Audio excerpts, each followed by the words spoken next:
Mhm.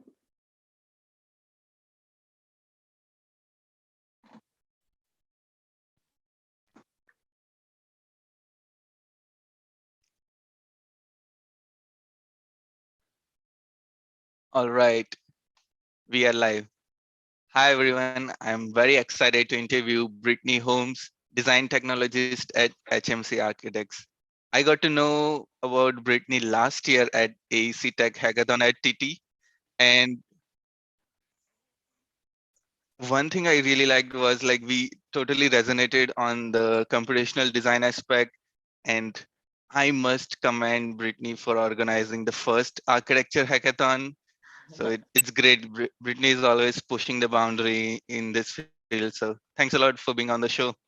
Thank you so much for having me. And like you said, I got to meet you last year at the AEC Tech hackathon, and I think that was my first time getting to meet you and see like what you're all about and your energy and how active you are on Discord and so many other platforms. And it just opened up my eyes to what we can do and how we can connect with others, which is amazing because for so long I always felt like there was something I wanted more in architecture, but where is that and who are these people? And and then you start finding people and you're like, oh my gosh, you're amazing. Like I love the language you speak. And yeah, so I was really happy to do that. And then you both joined HMC Architects First Hackathon, and that was such an amazing opportunity getting to have HMC leadership's support in that, and just letting us try it, and it was awesome. So thank you. I'm so happy to be here. You both are incredible. Thank you. So, Brittany, can you talk us about your background, where you grew up, and out of all things you can do in life, why you chose architecture? Yes, I actually love this story because it brings up my dad. My dad's a general contractor, or at least he was. He's retired now. And him and my mom ran a construction company. And so when I was really little, I would go to these because he only did framing. So I'd go to the job sites and I would just see all this like construction. And my mind just started going, well, what if we change that? Or what would someone do in this space? And I was just always so curious, and I think it was just a part of me. And that was, and I guess I told my mom when I was 8 years old, I was like, I want to be an architect. I probably didn't even know how to spell that. I didn't really know the extent of it, but that's what I wanted. And so after high school, I went to college. I went to Woodbury University in Burbank. And so it was nice because I grew up in Ventura County, so that's Southern California. And Burbank isn't that far. So I was still able to stay connected with my family and dive into the world of architecture. And school was not what I was expecting. I kind of heard it was like super hardcore and like really, really rigorous. And they kind of ease you into it. Like the first and second year, you're just kind of getting your feet wet. And then third year is make or break. Fourth and fifth year, you really get to start developing your language. And at the end of that, I became really interested in networks and systems and how do you exploit that. And I'll show you in a little bit of why I went and chose the AA, but yeah, that's my like academic and where I grew up. And then professionally, I kind of fell into theme entertainment. And theme entertainment is incredible because for me, what the reason why I absolutely love it is because it's so provocative. You go to Disneyland or Universal and you see families of four connecting. You see people coming out of rides like so hyped or freaked out, or and you're like, that's so amazing because you out of a few people, and it does take a huge team to to pull off those type of attractions, but it's just amazing to have that connection. And again, it's like it brings it back to the human element, like why are we doing this? And for me, it always is about that relationship and connecting with people and facilitating knowledge. And so I really focused on that until I had the opportunity to go to the AA. And that's where some of those deeper passions of mine were able to be explored, as far as where do you find data platforms? How do you integrate those sources? How do you take numbers and make them into architecture? I have no idea. What does that even mean? And again, I'll talk a little bit more about how I started to learn that language, because like I was saying, I always kind of felt a little bit removed in terms of what I was interested in, because everybody else was like, oh, I'm going to get into development, or I'm going to I want to be the best architect I can. And I was like, me too. And then I got into it and I was like, okay, I figured out the system, like I get it. There, you have your interns, you have your principals, and then everything in between, and it's very hierarchical, and the conversations weren't enough, and that's more in terms of my like capital A architecture experience. And so after I graduated from Woodbury, I worked for about 5 years, and then I went back, and that's when things changed. I see. That's quite interesting. I was wondering, like, how has your design approach or perspective before AA and after AA has changed? Like, what's the main difference? Yeah, you know what? I don't, to be very honest with you, I don't feel like I had a strong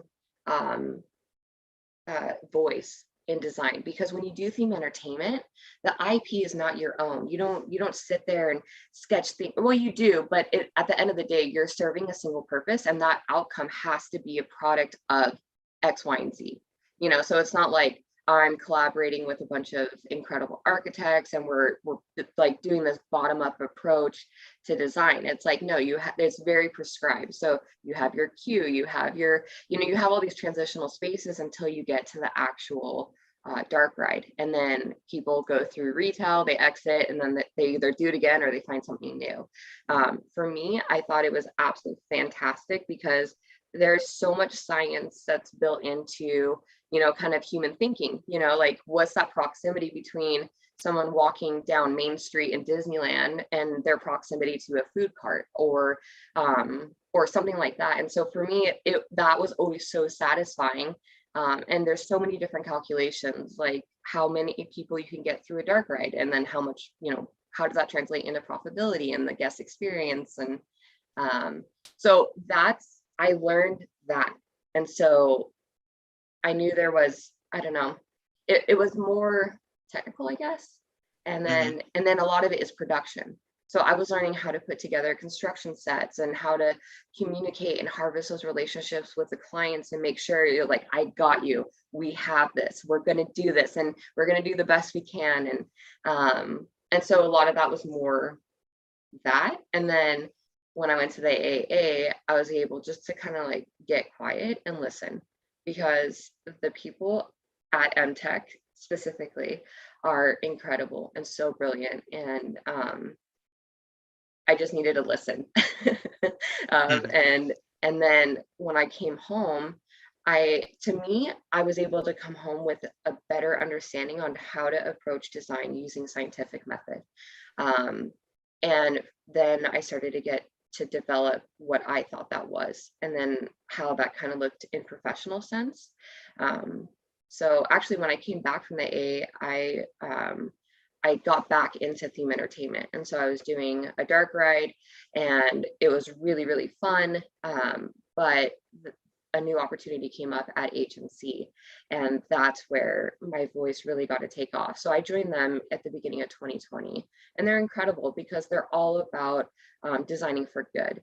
And I think that there's so many different scales to that. So even just like this, like that connection on a human scale, and then how do we serve our communities through building and construction. And then there's so many other initiatives that people are doing at HMC as far as facilitating design technology and software to people who need it, and so there's so many different scales, and that's why it's just such an amazing opportunity to work there, specifically in digital practice, because as you both saw, we got to do the hackathon. So we're not just putting together design documentation, and we're not just focusing on automating and making design technology available to people. It's more than that. It really dives into that designing for good. So I don't know. I see. That's great. And I was wondering, when you were describing that, there's also like a lot of psychological aspect which one needs to put into, like, how is the journey in those theme spaces, and Yeah. how do you engineer that? Like, Well, a lot of it depends on people. I mean, the experts within theme entertainment have been doing this for a long time. They understand different efficiencies. They understand so that a lot of that insight and knowledge is kind of trickled down. And so again, you just listen, right? You go, okay, Yeah. I need to learn here. And then, I mean, when you're a part of that, that's the language that's communicated. So you're talking about throughput, you're talking about, you know, like a lot of it is life and safety. So when you have a lot of people going through small spaces, like those queue lines, they have to be a certain width. So like, it might sound silly or simple, but it comes down to, one, making sure they're having an amazing time, but if anything happens, they're safe, they're okay, they're taken care of, and just really, really owning that as an architect. So yeah. Got it. And so how can you elaborate on like how is the application procedure at AA? So you are in states, you applied it, like what are the things you had to prepare for? Yeah. So the MTech website is great because it literally breaks down all of that. So maybe we could put like a link in the chat after. But what I did is I think it's 75 pounds for the application. And then you write out all your credentials and then a letter of intent, and you just keep your fingers crossed. You're like, please. And so I wrote my letter, and I just laid it out. I was like, I really, really want this. And I actually had a little bit, or I met Michael Weinstock in Spain when I was studying abroad.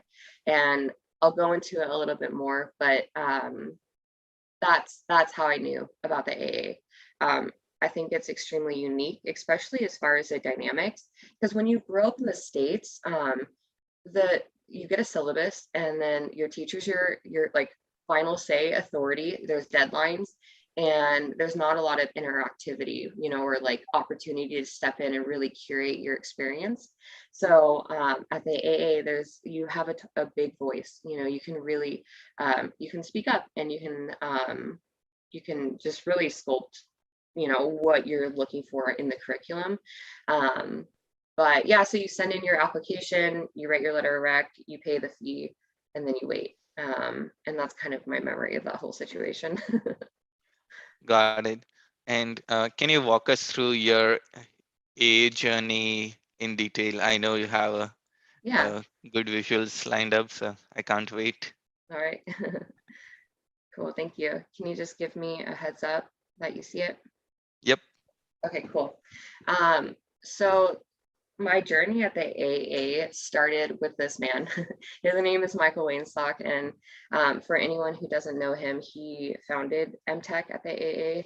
That happened in 2001, and he has a lot of design philosophy, and this book specifically, The Architecture of Emergence, is what hooked me, because when I was studying in Spain for my undergrad, we had the opportunity to attend a lecture from him, and my professor at the time was like, we have to go, and I'm like, I want to go party, and he's like, no, we have to go, and we're like, okay, let's do it.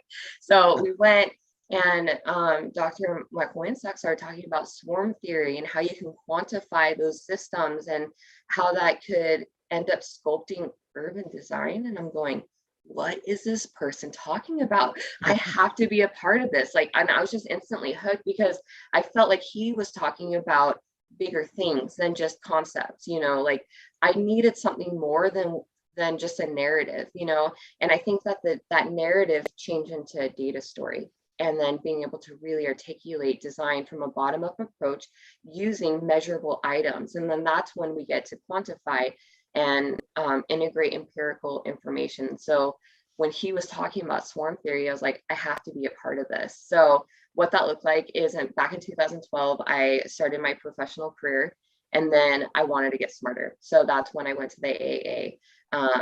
And then I came after that, it was a year-long program, which I'll get to a little bit in a minute.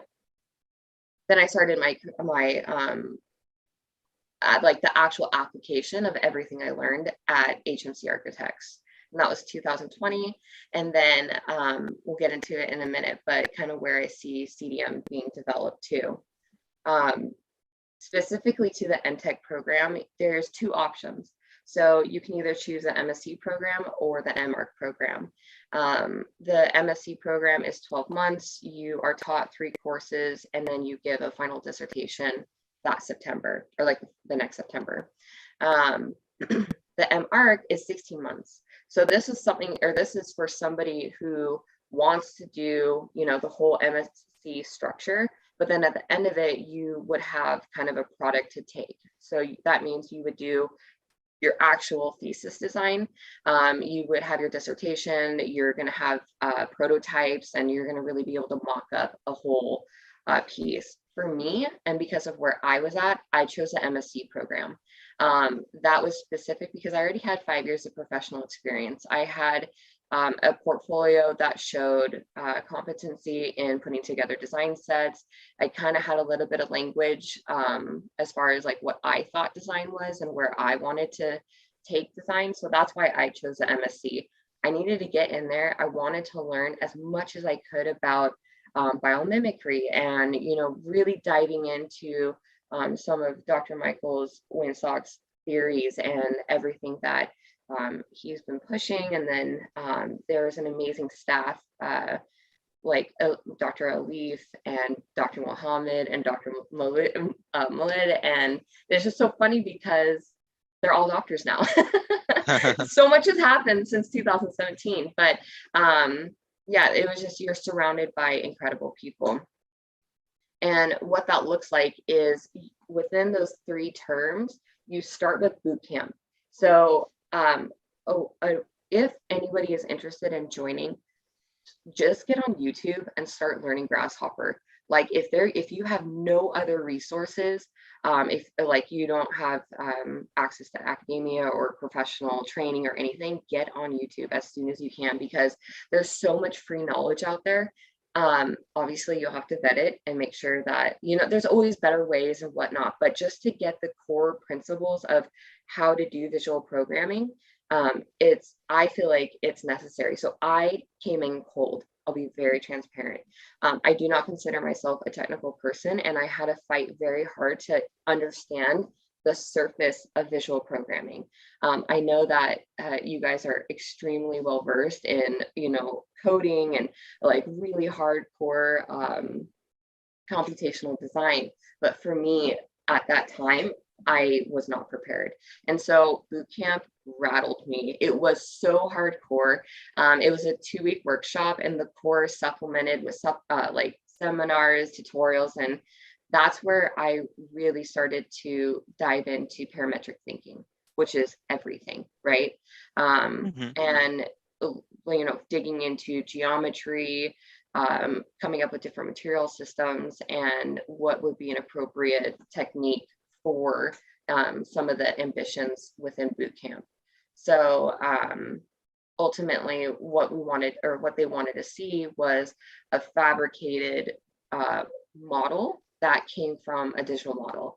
So you had to have parametric control, you were evaluating material behavior and so forth. So, and everybody's partnered up. So it's kind of nice. Like if you're weak in a certain area, then somebody may be stronger in another. So the person that I was partnered up for boot camp was very proficient in Grasshopper, and that's pretty much like what you'll need for the for MTech. Obviously, if you're great at C# or Python or something, then you can definitely use that to your advantage. But like the minimum is Grasshopper. So he really led in that, but our material assignment, because everybody gets a different geometry that they have to accomplish, and they also get a different material. So we had to do like a torus, the donut, and we had to make it out of wood. And because it's in compression, the wood kept splitting. So we had to rationalize the geometry to accommodate those material properties. So it's just a really a great way to kick off MTech. And then we have design and technology, and those are seminars. So they're built on techniques and methods from boot camp, which is, you know, really, really helpful. That's when you start getting the idea of what it means to think parametrically and, putting mathematical rules in place and rationalizing your logic, right? And then it also engages in this specifically engages with generative design and computational workflows. So this is where my heart lights on fire. Like I get really passionate about this. So for me, boot camp was a huge learning lessons. That, and I would say January, which is when emergence happened. So biomimicry, design one, and then emergence. But for me at the AA, boot camp and emergence were like game changers. And I'll talk more about emergence. But before I do, there's biomimetics, and this is where Dr. Leaf really steps in, like agents and that whole biomimic theory is what she really excels at. And so it was amazing getting to work under her supervision and, really leveraging some of the tutors' knowledge in that, because biomimicry is amazing in terms of being able to dissect, something that is just natural behavior based off of group intelligence, which kind of leads into like AI and so forth. But just being able to break down a social insect, their patterns, how they construct their nests, different, being able to quantify some of those to then generate a project is amazing. So for me, I think that was like the most mind-blowing, something that was a little abstract for me to really wrap my head around, but I got there. We're good. But yeah. What is that image of? It actually, so I pulled this from the MTech website, and I'm not sure. So it kind of looks like a lobster tail, but not to undermine it by any means. I'm sure this is just an experiment from some students' work.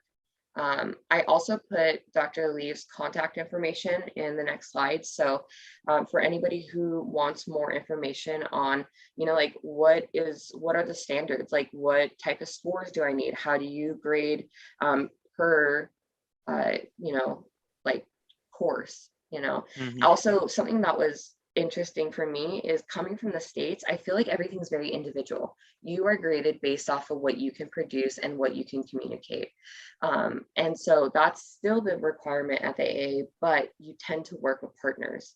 And so you can just really develop your skill set by leveraging your partner's knowledge. So that project is probably a team project from biomimetics, and I don't know more about that project. But again, if anybody's interested in learning about that, I would just contact Dr. Alif. So yeah. But and when you say bootcamp and emergence was like very influential, like is it Yes. it opened like awareness about what are the possibilities, or also like capabilities and like, oh, this is gonna be the future and I should dive deeper?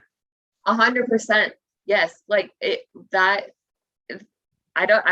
get so excited because I had no idea it existed. And for me, you have kind of the umbrella of emergence, and then you have the structure, then you have the approach, and it's extremely complex. And so this is where CDM, which stands for Computational Design Method, came from. There's so many factors to approaching emergence, which takes genetic algorithms, multi-objective solvers, and so forth. And those two items alone requires a lot of technical knowledge. It also requires a lot of just design knowledge as well. How do you determine what a phenotype is? How do you determine what a genotype is? What do you, how do you even articulate that? And so the founders of Wallasey taught us this, and that was amazing. They were still finishing up their PhDs, and to learn directly from them was everything. And I will never forget Dr. Mohammed Maki saying, like, it's always going to take 3 conflicting criteria, and that's a minimum, and so within CDM, that is considered the project hypothesis, because how do you approach design without knowing what you're trying to solve for? And a lot of the times in professional practice, you get your project metrics, you have your client, you know exactly what the building type is and how much you have to put inside that building. Just to put it very simple, like obviously there's more complex situations or projects, but at the minimum, that's what you're working with. And so for me, when I learned about emergence, I was like, okay, this is it. This is what I needed from the AA. In addition to everything that came prior to that. So design one was material or digital and material fabrication, which was really, really great. The whole studio came together and multiple people pitched project ideas. A design was selected, and then we actually got to fabricate it. So in that, I got to work with the Coupa arm. So we always called it like dancing with robots. And that was amazing because we got to see how to unfold or how to create curved geometry out of a flat piece of material. And I think it was aluminum that we used, but then how to stiffen it and how to add strength to that sheet, and then it became this gorgeous three-dimensional installation. And I just commend the members of MTech 2017 about just their willingness to explore and really test materiality. So using or leveraging the knowledge from design one, biomimicry, design technology, and boot camp, I kind of felt prepared to have the conversation within emergence. So and emergence happened after we all got back from our holiday break over December. So January hit and they gave us the syllabus, and it was literally the most hardcore 4 weeks of my life. I don't think I slept at all, but it wasn't because they told us to. It was just because there was so much to learn and dive into that I couldn't stop. It was incredible. So within emergence, if you want to know more about that, they don't let you do the solver right away. I feel like they were teaching a child to crawl, to walk, then to run, rather than just like full on like, okay, well, here's this thing that is brilliant and a product that can do this in a smarter way. But first, we're going to teach you how to do it. So we would set up all of the data analysis using Excel, and we manually entered in every single data item to come up with that rubric. So, how many phenotypes do you want, and what are those parameters? What is the genotype? So, what are you actually creating? So, I think the genotype was some type of cup. And then from there, you could adjust like the parameters, the height, the diameter. There's multiple diameters, the stem, etc. And then from there, you would build out what it would look like if you started having different sequences and adjusting those parameters. And then at the end of it, you have you have multiple design solutions that speak to those parameters. And so that was just like the general understanding, right? And then the next step would be how do you start integrating the project hypothesis? So it got a little bit more complicated. So the example you see here may be an urban block, but you can start to think on a larger scale. How do I create a spatial organization based on minimizing, courtyard square footage, maximizing interior daylighting, minimizing glare on like the south facade, and you can start to really layer in that data story. And so that's where that bottom-up approach happens. And yes, you are looking contextual, so you have to do a lot of different research, which is where I get excited, because that's where the process comes in, right? Mm-hmm. And so you're saying like, what is already existing? How do we improve the human experience with articulating where resources are? Or you're always solving for an extreme within emergence. So you have different biomes, which are like different regions across the world. So you can solve for desertification. And for me, that's always kind of hit home, because in Southern California, we're always in a drought. We've been in a drought for, I think, half my life at this point. And so I was always just really curious, like, how do you actually solve for that? So I'll give a quick example in a moment. But emergence was absolutely incredible. And A lot of Wallacey's research is published on their website. So if you want to learn more about generative design and knowing how to set up a multi-objective solver, then they have a lot of recorded material and publications. So they're a really good place to start. There's a lot of great work out there. I know that we were using Octopus for a little bit, which is also a solver, to be able to quantify the different design objectives. But yeah, they're amazing. So I can't say enough about them. I see. And then, And I was just, Mhm. no, like, sorry, go ahead. And No, what were you gonna say? I was just thinking, like, there are so many new technologies being introduced in such a short period of time. So Yeah, I was like wondering, it might be overwhelming, and like, and also like you see your colleagues like doing awesome work, and like yeah. also like someone starts judging, like, wait, am I in the right place? Like, there's so many things going on. How can I catch up and stuff like that? Yeah, definitely. And especially, I mean, when using, I mean, for emergence, you're using a lot of open source data sets. So you need a EPW file to make it site specific, because how else are you going to test against your maximum minimums? And then you know, like obviously we use Ladybug a lot, and then Karamba, and you know, some of that, those what I would consider like core plugins.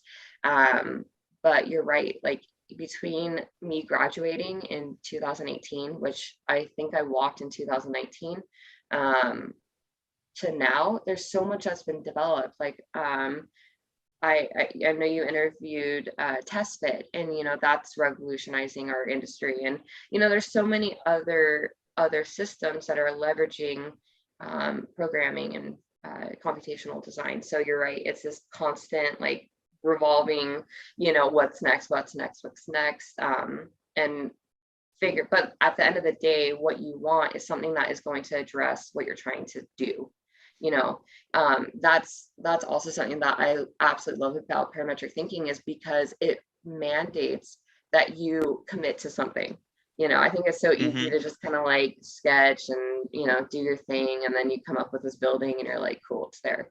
But why? You know, and that's where that parametric thinking really takes precedence, because you have to lay out every step within computational design and setting up your pseudocode, which is like your recipe, right? So if you have a series of objectives and you're not sure what you're solving for, then that algorithm can go any way, and you're no longer leveraging that computational like tool. It's just I don't know. Yeah, I mean, you're gonna get something. Yeah. You know, it might be soup, it might be a brownie, I don't know. But again, it's just, I think that parametric thinking is like really, really important, which is where design 2 comes in. So that is an ecological urban design project that focuses on creating new experiments and system logics for sensitive settlements. And so I feel like this is kind of what catapulted my focus for the dissertation. I wanted to be able to understand how you take think like sensitive ecological, socioeconomics, and be able to dissect what is actually happening in our communities, and then integrate that into design, and then prove it and show it, you know, what's happening in 2020, 2030, and 2050. And then I think for projects, that is a lot of content to work with. Obviously, people can project into 100 years and so forth based off of population growth and so forth, but really diving into the human patterns and how people are inhabiting space and understanding the infrastructure of local ecologies is so important. But what that requires is research. So in a moment, I'll show you kind of the process of what CDM is, to be able to catalog all these really important moments to be able to build that story up specific to that location. And so I really appreciated this whole sequence. obviously it's really well thought out. They've been doing it since 2001, I think. And it's an amazing program. It really opens up your eyes as far as what is capable. You're also having to do a lot of readings, and you're doing a bunch of case studies of like what the state of the art technology is now, what are people talking about in the future, how do you kind of get your hands on it, and so forth. So also I wanted to show this because this is a snippet of what they gave us. So obviously you can see this is back in 2017. This is my time. This is not a final product, but your weeks are stacked. And I always thought it was amazing that you started at 10 a.m. because in the States, classes usually start at like 8 a.m. or 9, and then I don't know. So I was like, I love this culture. Yes, 10 a.m. starts, you go get a coffee, and then you do your working sessions, you'll have seminars, you have a lunch break, you come back to studio, and you're there collaborating with others and really working through whatever the courses. So this was for the first quarter, September to December, and your Fridays are kind of free, but you're expected to be in studio, and you want to be in studio anyways because everybody's working and it's super fun, and that's where a lot of the magic happens. But if anybody is interested, I put Elif's contact at the bottom, and she's now the studio master of MTech, and she's incredible. So reach out and give her a call. So in September, like I ended up moving to the UK in August, and just to kind of like get settled in, and then school started in September. A lot of that was reading. So you were like becoming prepared to start with boot camp. So like, how do you rationalize geometry? And they gave you a lot of literature to, kind of dive in, so you at least knew what they were talking about. And yeah, it was good. And then August of the following year, that's when the dissertation started. Then I presented in October, and I think I slept for the whole month of November. I was exhausted, but it was really great. And then I ended up walking June of 2019. And the AA has this private garden in front, and that's where they host it. And you should have seen it. They created this like really beautiful like topographical surface where they put a bunch of strawberries and champagne on, and it was a really, really special celebration. So they treat us right, and at the end of it, you're left with a family.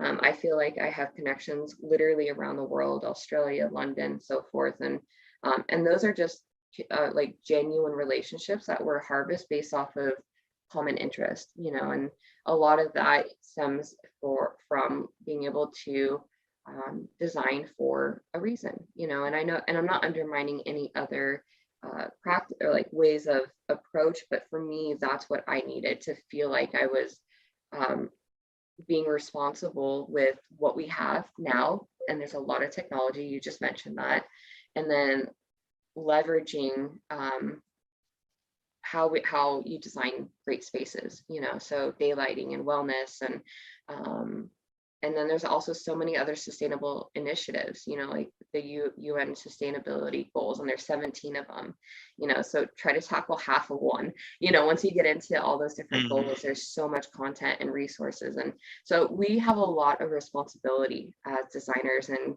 creatives and constructors. And I think it's amazing that the AA really gives you a fighting chance at being able to speak at that level. And so speaking of that, I became really, really fascinated with the idea of being able to take, natural ways of heating and cooling. These are very simple concepts, but I had no idea how to truly implement that into design. Even with, biophilia, that's obviously trending. A lot of people are doing it, and there's so many scientific studies about it, but we know that it drops, temperature up to 8.5 Celsius. And that's a lot. And so even that little piece of information could really improve a plaza, a courtyard, and help people in arid climates have a better experience outside, especially if they have to be outside. So just being able to implement some of those, break it down as far as like what is indigenous vegetation versus not, and doing that whole study. And then understanding adiabatic to kadiabatic methods from land to sea, and utilizing cooling and even evaporative cooling. It's amazing, but you have to have the right pieces to be able to accomplish that. So having realistic expectations and really understanding your geography or your the location of the project is so important. So ultimately, what I wanted to do was know how to put these type of network and system to inform one another, and then using that technology as a catalyst to visualize this. So that's where, you know, doing a lot of the environmental simulations comes into play and so forth. So this was a project that I did with Alina. She was an amazing partner at during the MTech dissertation. She was also MSc. And that's something that you have to do. You have to pair up with either MSc or MArch, because that's going to be your team that takes you through the end. So I did have the opportunity to work with Alina, and we were interested in integrating these systems. You know, I focused more on the role, because that's where that theme entertainment came into place. How do you engage and activate public spaces while responding to climatic problems? And so the top piece on the right is a plaza description. So we were considering different cooling options, like the cooling towers, and then creating some type of canopies that ranged in porosity based off of environmental information. So and then how do you place that? So that's kind of the global scale. We picked different plazas, and then we also picked different rural settlements that could help us harvest water. And the site location was in Cyprus, or in Nicosia specifically, for the urban part within Cyprus, and then we branched out a little bit further. But, you know, using these two different systems and then integrating it as a whole. The research kind of ended at this just because the time was so limited. So I think that there's a lot more that could be investigated, but ultimately I wanted to know, like, well, how do you place these cooling towers? Where would be the most optimized location? And so you're using Ladybug for like shadow analysis to figure out where the hotspots are, and then being able to articulate that based off of the values within the legend. And then at the end of it, you get something like this, where you're understanding how many cooling towers you need, where the best location is, and then how you can integrate that with the existing fabric. So that really concludes my AA before I get into CDM, which is kind of taking these principles and stripping out the technical. We didn't dive like too far into how you would actually set up a pseudocode, how you create something to respond to, you know, a architectural condition or problem, or even an environmental problem. But I just kind of kept it high level. Do you guys have any questions before I kind of get into how I took what I learned at the AA and what I'm interested in now? Mainly on, like, if you can talk about what were the challenges in this process, and like how did you deal and went around it? Okay, so I think the problems, like for specific to our dissertation, I think Alina had to like actually just buy the top topography because we couldn't find the satellite images for Cyprus. There's some like, depending, I mean, we're in a digital world, right? And it's still interesting to understand that some governments and locations restrict data access. And so that's something that we came across. So not all data is always accessible. Sometimes you have to get creative, and sometimes, I don't know. So that was one issue. I'm trying to think what else. For me personally, it was just really being able to think parametrically at a high level, because this isn't easy stuff. Like, yeah, it's just a canopy with 3 little towers, but it's more than that, because it breaks down contextual problems. It speaks to porosity. It talks about scalability using data. And for me, that was exactly what I wanted to accomplish. So I think it's just like harvesting that knowledge set, and being able to use computational design to respond to it. I can't think of any other like hardships or Mhm. anything like specific at this moment.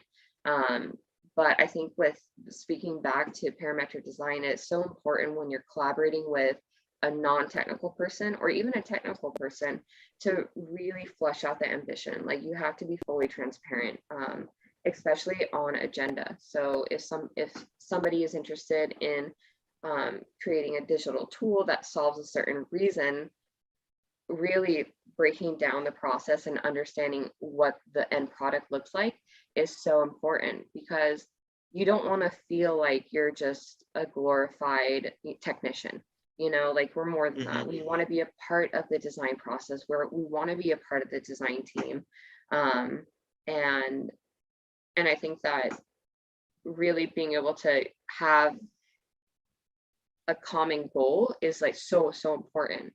And that's also where CDM comes into play, because how can you talk about something that is so technical, so complex, that's considering so many different facets, and then compile that all into this pseudocode, right?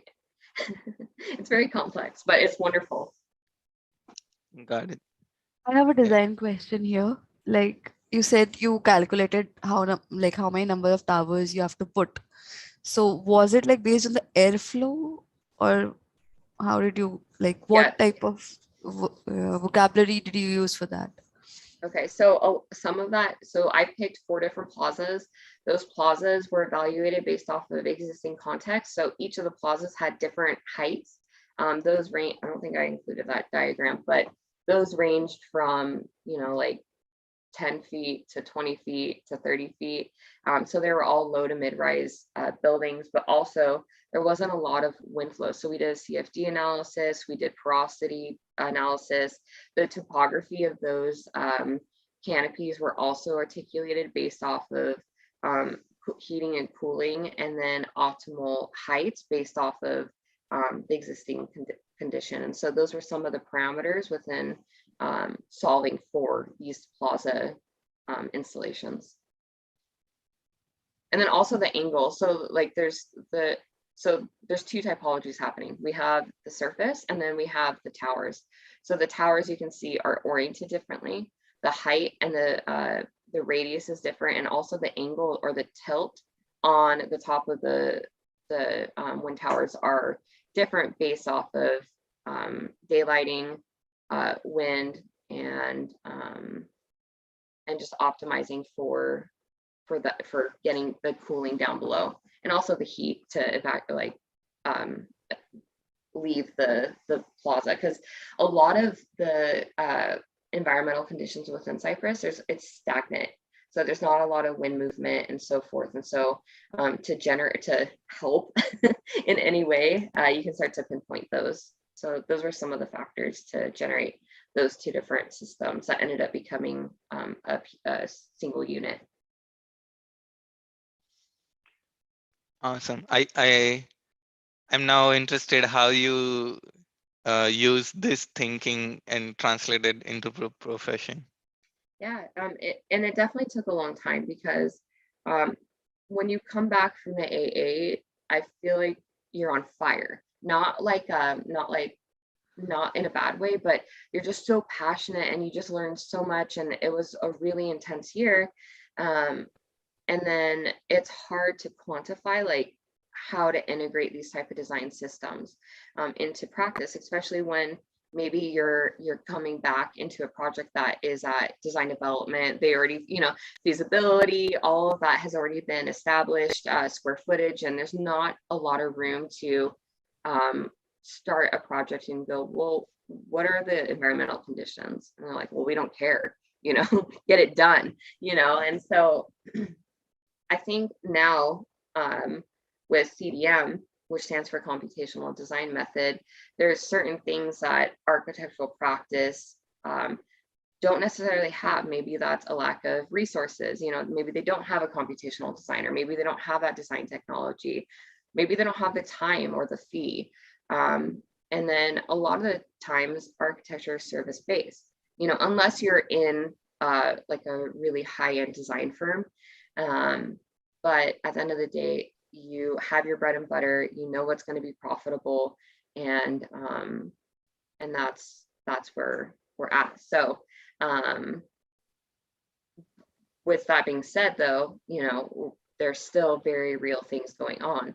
There's a depletion of water, there's rising tides, there's extreme wildfires. I know that Australia just went through that. Southern California is constantly on fire. Not even Southern California, all of California. There's also catastrophic storms and declining biodiversity. And so if we don't have water and we don't have biodiversity, how do we eat? You know, how do you, you know, there's just so many different factors, and especially with our, the earth being almost 34 degrees hotter than it was back in 2010. You know, so within the past decade, we've had a huge increase in temperature. And I feel like these are some of the things that are so important to address. So that's where I came up with CDM. I wanted to know, how does a designer propose an evidence-based design solution while addressing these socioeconomic criteria, as well as environmental climate conditions early in the design phase? So I understand that at the end of the day, we are service-based, we have to make a profit, there is time, people are billable, etc. So that's a very real world scenario, but at the same time, how do we integrate some of these really big topics that are literally life-changing? And what that looks like is a bit of computational design and a bit of data. And I think that from there, what we can do is something like this. So this is CDM, and right now CDM is in its infancy. And so what it is, it's a proposed evidence-based workflow that guides a project team to organize multiple different criteria. So what you would do is you would start with your location, and all the red boxes is like you can like type in there. So you would say like where your site location is and the project type, because a lot of that will inform us if it's hot or cold, if it's going to be a hospital, or if it's going to be a playground, like, you know, so we have to start with there. We need to know what we're dealing with. Then you get into the environmental risk assessment. So what are some things that are a concern to you and your team? And so maybe that looks like temperature. We want to minimize temperature because we're in a really hot climate, or if we want to maximize temperature because we're in a really cold climate. Is it hot and arid? Is it the desert? Are we in a tropical environment?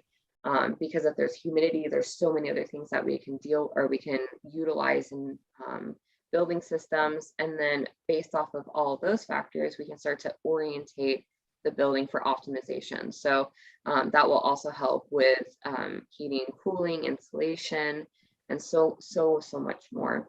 And then from there, within your pre-design, you're running analysis like solar analysis, outdoor comfort, energy strategies, both active and passive, different water catchment opportunities, and then the big one is embodied carbon. So actually at the AEC Tech hackathon, I was on a team that created this tool. It's called ECEC, and what it does is it requires a designer to integrate you know, wall types, floors, structure, assembly, etc.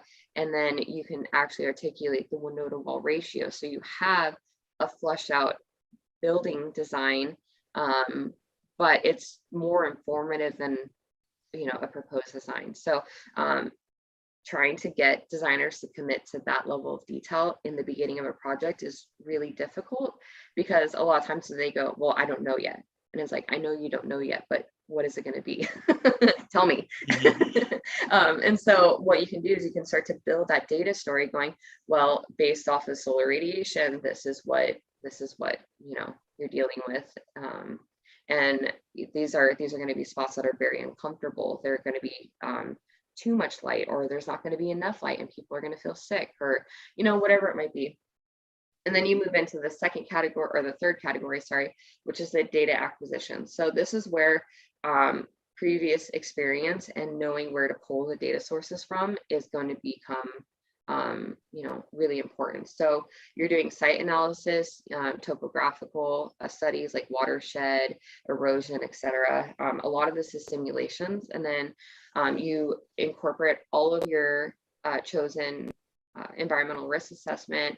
You can start to do CFD analysis, which is understanding like where the wind's coming from, how to utilize that best within your building for passive energy strategies, and then being able to target your temperature range, so that way you know seasonally how your building is going to perform in winter versus summer. And then getting into the case study. So this is that research piece that I was talking about earlier. You have to do your research. What is state of the art? What are net zero materials? What are some ways that people are improving life cycle, projects, and then also community impact. So what is important to that community? And it's not only bottom up, but it's top down, and you're integrating both ways of thinking. And then the fun part. So that's your project hypothesis. Mm-hmm. So you've done all of this work, you've done your due diligence on understanding what is happening in the environment, what's happening socially and within your community. And then you start, based off of that factor, you can then say what your conflicting criteria is.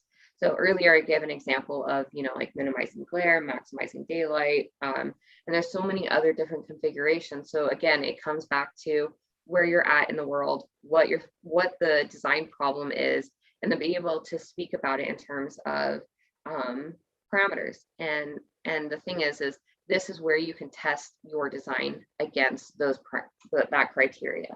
Is the building performing in a way that is going to minimize glare, or is it not? And how do you fix that? It might become into a louver study or some type of terrace geometry that helps just naturally shade those environments or provide more sunlight during the winter. So it's really, really important to build your project up in this way. And it might seem like a linear fashion. So someone might be looking at this going, there's no way this will work, because architecture is not linear. It's very dynamic, and it's not just the start here and here, then you have your product and you go home and you're done. After you get to the project hypothesis, that's when the design analysis is vital. This also takes the longest amount of time, because as you're going through and you're evaluating the different like optimal design solutions, you really have to test against all those factors you set out. Is this achieving, whatever one of the parameters is? Is it not? Then I need to fix it. And we can prove it. We can document that design change, and then move on and correct for that, instead of it just kind of being a little bit more loose. So ultimately, this is where CDM is. It's definitely in its infancy, and there's so much room for growth. So a couple things that it's currently doing is you can assign digital tasks. So in the data acquisition and environmental risk, and then the architectural, on a team, what you could do is you could say, all right, well, we said that temperature, wind analysis, and maybe another simulation is really important. You're going to do that, you're going to do that, and then we're going to come back to the team and discuss our findings. So that's how you can start to divide and assign. Also, decision tracking. I mentioned that if some of the design criteria isn't being met, you can have a distinctive moment where you're going, okay, wait, we need to change something, and then that's where you can document it. Also, it's a communication platform.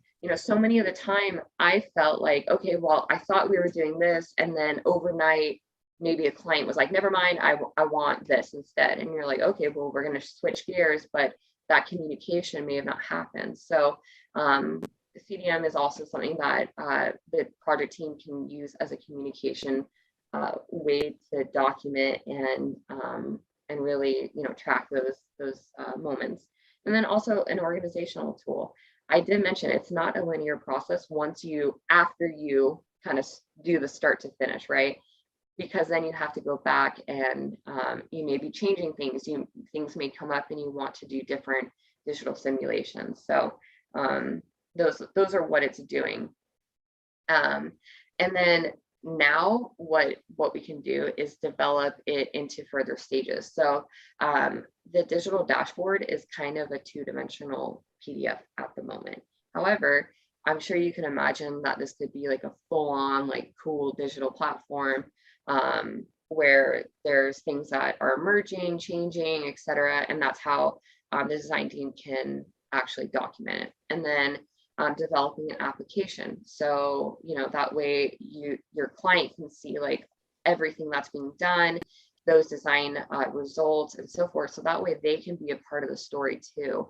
CDM is unique in the fact that it strips away the technicality that's required.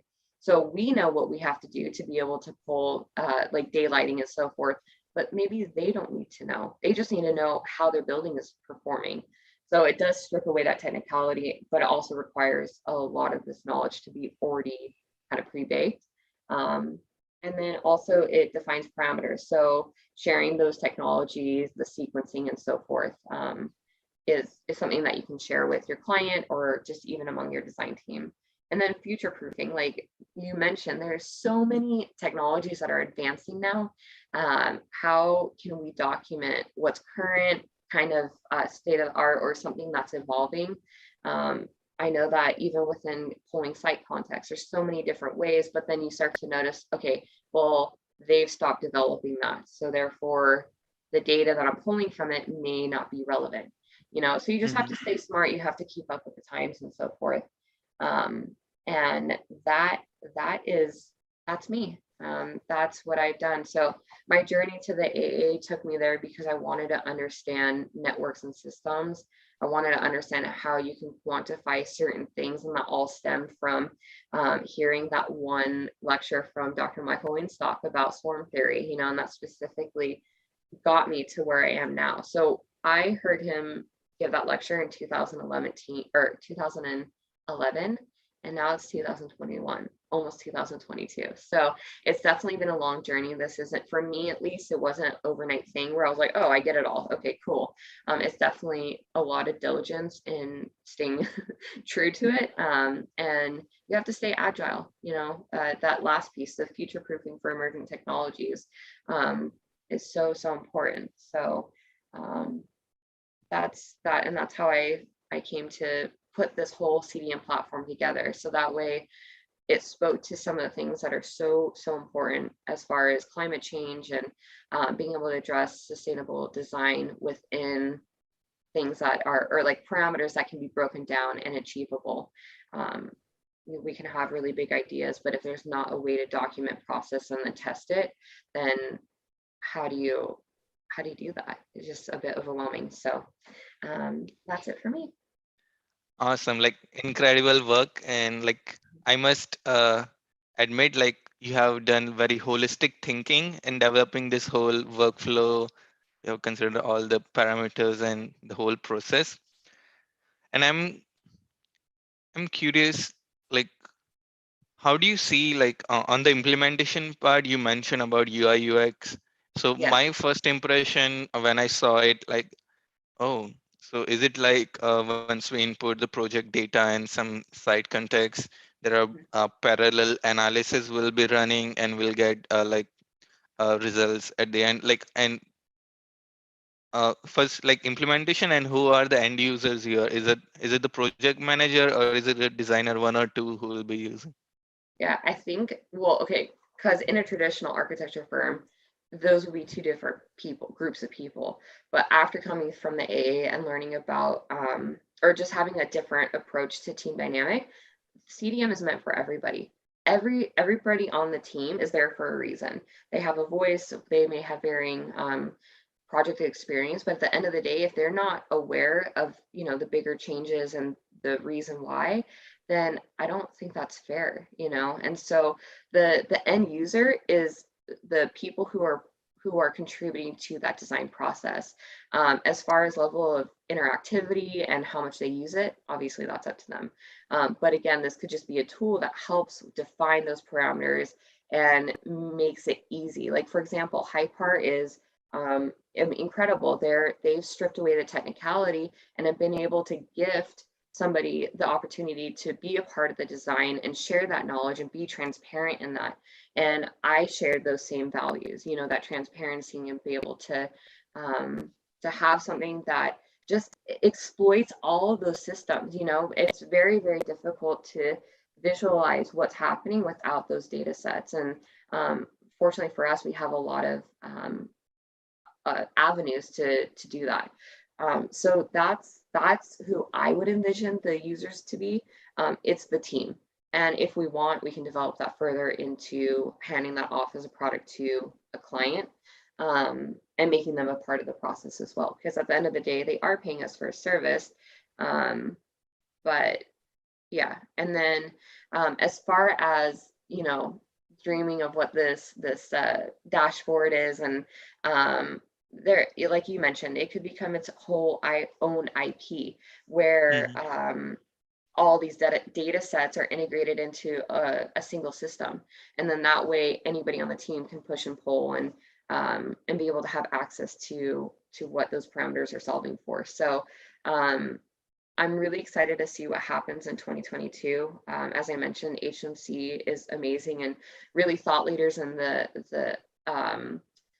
manner of pushing design technology and helping people do their job better, and not better in a way because they couldn't do it themselves, but just to alleviate maybe redundant tasks or not being able to expose those design goals. So yeah, I don't know. It's going to be really, really fun, and I know you'll be a part of the journey.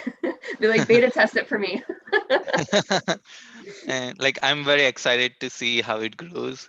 And I was about to say that maybe in the next hackathon we could tackle some part of it and get it out live, and like make some interactive workflow of basic analysis and like real-time feedback. Yeah, that would be incredible. And that's the thing too, is like how, like on a team, like how can you track those decisions while making it live? You know, so I know that it's going to take programming, it's going to take some development and so forth, but I don't know if you're up for it. Let me know. You have the vision. Yeah, definitely. And definitely, I was also thinking there are like there might be opportunities of integrating Speckle, because every time you have, let's say, go through different stages of the project and you commit your design, and then you can also trace back your design, what were some design changes you made which impacted a lot in terms of performance or cost, like all those like human intuition could also be tracked. Yeah, and that's another thing, is like CDM is not trying to replace what's already been done. You know, again, this is just giving a voice or some type of organizational method to address some of the bigger things that can be done through computational design. So as you mentioned, Speckle, Hypar, and there's so many other creatives that have put forth their due diligence and have created these amazing products for our community. And so I think you're spot on in that, like, this could definitely leverage that. God. And as a design technologist, like, can you walk us like how a day in your life look like? I don't even know. No, I'm just joking. Okay, so it's not like because I mentioned I come from a traditional architecture background. You get in at 7:30, you leave between 6 and 7:30. You do your hour lunch, and you're just cranking out design drawings, right? And I personally loved that. You know, like really getting in and articulating, you know, different assemblies, and putting together the drawing sets and communicating through architecture. That was something that was so exciting. But now being a design technologist at HMC, I have the opportunity to do a lot of different things. So one of my tasks right now is to translate a bunch of our Grasshopper scripts into Grasshopper players. So that way somebody who's not interested in visual programming can still do parametric modeling in a way. So that's like one scope. And then, as you mentioned, me and an incredible team at HMC was able to put together the hackathon. So it's really a huge scale. Also, I got to work on a couple design competitions. You're helping teams figure out different or you're helping teams with automation, digital visualization, and so forth. So yeah, I don't know. There's just there's a lot, and you're also, you have the opportunity to put together different white papers, attend conferences. You have to be very active and present. So I think it takes a certain type of person to want to do Mhm. this, because you're not sitting at your desk cranking out drawings, that's not a bad thing, but that's just a different mindset. You're there to produce, get it done, make the best product you can, and be able to express what the client wants. But this take, I don't know, it's just a different energy. Yeah, you always need to be like keep up with the trends and what's going on in the industry, what's going in research, Yeah, anticipate what you can integrate in your firm, which can like streamline the workflow or also like increase adoption. And yeah, I was thinking like, so in college, like we have a different perception of how much of the industry is using grasshopper and technology. Once you get into industry, it's whole another perspective. yeah, And one of the challenges, like even if you develop something, how do you ensure it's robust and it's scalable enough that everyone uses it? So like yeah, there are two parts, like first of all, awareness about that tool and technology, and yeah. also encouraging or motivating them to adopt it. So how do you deal? Yeah, and that's a huge part of our job is facilitating certain people who are really good at doing certain things, right? So a lot of it is listening. You have to take a step back. It is not about you at all. It is totally about them and making sure that the project is getting what it needs. And so facilitating the right person, kind of either the thought leader or the expert, and then being able to just go, here's an actual product. This is how we can solve for whatever the product or whatever the issue might be. And then communication. So we have a new digital practice manager, and he's absolutely incredible. And we're going to do this whole roadshow next year, and that means going to different each office and saying like, hey, this is what I'm passionate about. In addition to that, this is how we're serving the company. This is how we can serve your teams, and not that they're clients, because obviously we're all colleagues, right? But it's almost in a way of going, okay, I know this may not be a typical thing in your workday, but if you have this problem, then this is how we can solve it. And a lot of that is visual programming or coding or whatever it might be on the back end, and then you can show, like, I think demoing, showing the value of it, and then how they can use it, if you can make it really simple, not because they can't handle it, but just because usually project teams are stressed out. They're on extreme deadlines. They're having to work triple time. So you need to respect that as well. So it can't just be Mhm. like, here's this tool, now learn it. It's going to take you 6 months. It's like, no, that cannot be the case. So again, just communicating and really advocating for this. I think also the value as humans, like even us on this call, like, why would I try this new thing? You know, I already know how to do it like this. Even us, like, we need to know Mhm. the value of it and how it's going to help leverage what we're interested in. Totally agree with your point.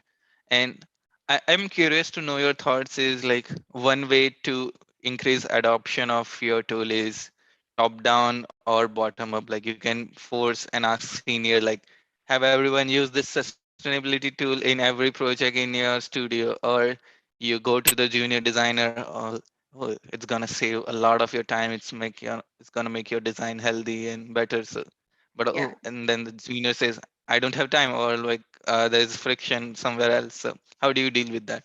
Yeah, that was not something I was expecting coming out of the AA. I'm like, yes, we can do all this. And then exactly what you described, there is friction and there's uncertainty. And, what's the credibility of this method? And how do I know this is actually going to help me? So that way I don't look ridiculous in front of my client when it's just a gimmick. It's like Hmm. so anyways, sorry, tangent. That's not something that I expected. And so I think coming back to the credibility and just going, okay, well, we can solve it using this way. And I think you mentioned something else that was really interesting as far as how to adopt. I think that's persistence. And I think it is coming from a point where you can make it in alignment with what they're doing. Because if you're going, hey, are you interested in daylighting? And they're like, no, we're interested in this whole like cool wall installation, you know? So I think it needs to be relatable. I think it needs to be simple in the terms that it's easy to understand. And that's something that I really value about Hypar's work is, you know, it's the dashboard itself, it's sliders. You know, anybody can do that. You know, it doesn't take a certain, it doesn't take technical knowledge to be able to do that, especially with all social media. There's very few people or at least somebody who'd be working with somebody in our industry who hasn't had access to social media. So even with that, there's polls and there's different things that are maybe familiar digitally that we can leverage too. So I think it's that UX UI factor where you're improving their experience, but you're also making it easy to handle, right? So I think it's a long journey too. By no means have I figured it out, but just listening and being present and understanding like, why is there resistance, or why did this tool not meet their expectations, or it wasn't something that they could use just like on the day because they were already moving to the next project because that deadline's happening yesterday, you know, something like that. So I think it's a very long journey, but that persistence and just that constant communication is vital. And yes, targeting the junior designers, are like, we're going to be friends.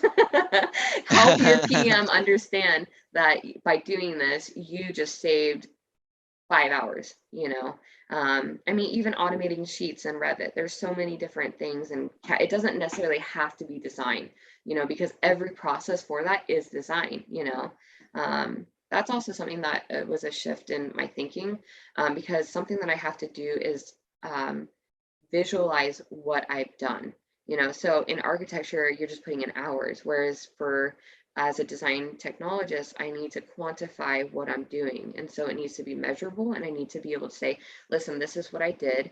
And so kind of getting into like Airtable and Power BI, and that I didn't understand the value of it when I started it. And that was, you know, not too far away, but now I have a total respect, because even in that is design, you know, and the way you communicate it. Again, it's all comes back to that data storytelling. So pretty much I just love it all. It's all great. Yeah, like I tweeted earlier that there are so many tools like Power BI and like business analytics part, which generally we don't get to discuss in school. Like, and there's a lot of value we could provide, and like if like start to end, and what is the client interested in, how can we provide more value, that's going to drive a whole another workflow change and like things like that. Yeah, no, definitely. And I think, yeah, I couldn't agree more. Yeah. Are there any ideas you wish you could work if you had unlimited time and resources? Oh my gosh. Okay, wait, so is that specific to developing CDM, or what do you mean? Any other like open like Yes, but I think that CDM kind of summarizes my deepest passions within architecture, and it comes back to serving people, making our communities better, and then being transparent in the type of information that we're using, and then how that informs how to solve for the first two items. So right now my head is like really in that space of like developing it and dreaming of how this can be and how teams can use it, and just having these type of conversations to get insight on maybe what you think, and your experiences, and how to integrate some of those important options to this, because at the end of the day, it's for you. So that's kind of where I'm at. That's a really, really big question, though. I don't know. I don't know. We'll see. We'll see what happens. I'll keep you on your toes. Yeah. All right. I'm gonna wrap up this interview with the rapid fire round. So you'll have only 5-10 seconds to answer it, Okay. and gotta keep it brief. So Okay. let's do this. All Uh, right. which city is in your travel bucket list? London. Your favorite movie? Ah! I'll say Corella for now. Okay. Any technical or business book which made a big impact in your life? The Emergence book. Your favorite building? Oh gosh. Anything by Leapskin. Um, and your role model? Oh. My dad. And lastly, is there anything else which we didn't cover in this interview and you would like to share? No, I think this was amazing. Thank you so much for the opportunity just to speak about things that I think are important, things that I think are exciting, and so forth. You both are incredible. Thank you so much. Thanks a lot, You Brittney, are for your time. amazing. And please keep smiling. You look very good in that. Oh, thank you. This stuff makes me happy. So yeah. All Okay. right, Brittney. Yeah, I had a great time, and thanks a lot for sharing your journey and thoughts. And we hope we see the CDM launch very soon, and we get to beta test it. So let's see. All the Amazing. very best. Thank you both. Thank you.